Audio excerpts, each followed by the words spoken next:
આખો દી બેઠી રહે છે, ઘર તો જો ગંદુ, જરાક સાફ તો કર હાવ જલ્દી.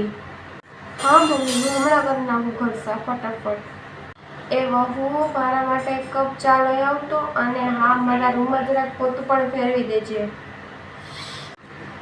જો ઘર ગંદુ તો એ મારી જવાબદારી, ચા ને પોતું ઈ પણ મારી જવાબદારી. No, no, no, no. આખો દી બેઠી રહે છે, ઘર તો જો ગંદુ, જરાક સાફ તો કર હાવ જલ્દી. હા મમ્મી, હું હમણાં કરી નાખું ઘર સાફ ફટાફટ. એ વહુ, મારા માટે એક કપ ચા લઈ આવતો, અને હા, મારા રૂમમાં જરાક પોતું પણ ફેરવી દેજે. જો ઘર ગંદુ તો એ મારી જવાબદારી, ચા ને પોતું ઈ પણ મારી જવાબદારી. No, no, no, no.